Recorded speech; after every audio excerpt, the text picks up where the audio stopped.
नमस्कार, स्वागत आहे तुमचे अजून एका छानशा रेसिपीमध्ये। आज आपण बघूया उरलेल्या भातापासून फोडणीचा भात कसा करायचा। तर कधी-कधी सर्वांच्याच घरी जेव्हा आपण भात करतो तेव्हा तो उरतो आणि त्या भाताचं काय करायचं हे नेमकं समजत नाही आणि तो भात टाकून पण देऊ शकत नाही। म्हणूनच मी आज दाखवणार आहे मस्त असा फोडणीचा भात, तोही एक सिक्रेट पदार्थ घालून। त्यासाठी इथे मी एक वाडगा भरून उरलेला भात घेतला आहे। तोही भात इंद्रायणी तांदळाचा आहे आणि त्यासाठी इथे मी 2 कांदे बारीक चिरून घेतले आहेत, 2 लसणीच्या पाकळ्या अगदी बारीक चिरल्या आहेत आणि थोडी कोथिंबीरसुद्धा घेतली आहे। बस इतकेच साहित्य लागते। आता आपण भात कसा करायचा ते पाहू। त्यासाठी इथे मी एका कढईमध्ये 2 मोठे चमचे तेल घेतले आहे आणि तेल छान गरम झाल्यावर त्यामध्ये चिरलेली लसूण घालायची आहे। रेसिपी अगदी नेहमीप्रमाणे साधी, सरळ, सोपी आहे। ही रेसिपी अगदी टिप्ससह सांगितली आहे, त्यामुळे रेसिपी स्किप न करता संपूर्ण पहा आणि अजून जर का चॅनलला सबस्क्राईब केलं नसेल तर सबस्क्राईब पण करा। लसूण छान तळल्या गेल्यावर त्यामध्ये 2 बारीक चिरलेले कांदे घातले आहेत आणि ते छान असे परतून घ्यायचे आहेत अगदी मऊ होईपर्यंत।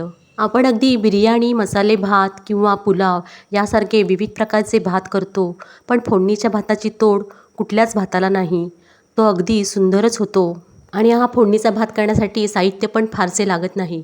इथे पहा, कांदा छान आता परतला गेला आहे। त्यामध्ये आता मी पाव चमचा हळद टाकली आहे आणि एक सिक्रेट पदार्थ घातला आहे, तो म्हणजे ओवा। पाव चमचा ओवा घालायचा आहे आणि थोडा हिंगसुद्धा घालायचा आहे।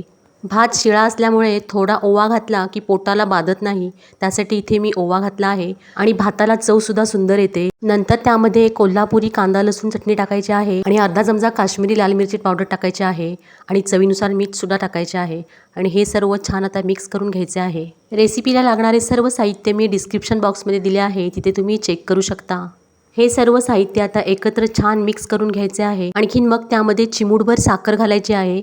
साखरेमुळे सुद्धा भाताची चव एकदमच सुंदर होते। साखर जास्त घालायची नाही, अगदी चिमूटभर घालायची आहे। आता इथे कांदा छान मऊ झाला आहे। आता त्यामध्ये मोकळा केलेला भात घालायचा आहे। भात असा हाताने मोकळा करून घ्यायचा आहे, जसा मी व्हिडिओ दाखवला आहे त्याप्रमाणे मोकळा करून घ्यायचा आहे। आता आपण कढईमध्ये भात घालूया आणि हा भात छान असा एकजीव होईपर्यंत मिक्स करून घेऊया।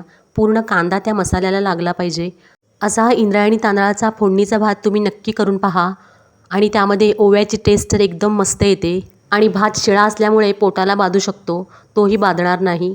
हे पहा, आता हा भात एकत्र करून घेतला आहे मी। कांदा पूर्ण भाताला लागला आहे आणि भात पहा किती असा गुबगुबीत मस्त झाला आहे आणि चवीलाही तितकाच सुंदर लागतो। आता भात एकत्र मिक्स करून घेतल्यावर त्यावर झाकण ठेवून बारीक गॅसवर एक मस्त अशी वाफ आणायची आहे 5 मिनिटासाठी। हे पहा, मस्त अशी आता भाताला वाफ आली आहे आणि भात आता खाण्यासाठी तयार आहे। आता त्यावर भरपूर सारी बारीक चिरलेली कोथिंबीर घालायची आहे। कोथिंबीर घातल्यामुळे भाताची चव दुप्पटीने वाढते, अगदी सुंदर लागते। माझ्या रेसिपी आवडत असतील तर रेसिपीला एक लाईक नक्की करा आणि चॅनलवर नवीन असाल तर चॅनलला सबस्क्राईबसुद्धा करा आणि बाजूला दिलेल्या बेल आयकॉनवर क्लिक करा, म्हणजे येणाऱ्या व्हिडिओची नोटिफिकेशन तुम्हाला सर्वात अगोदर येईल। आणि ही रेसिपी तुमच्या नातेवाईकांमध्ये नक्की शेअर करा, त्यांनासुद्धा नक्की आवडेल।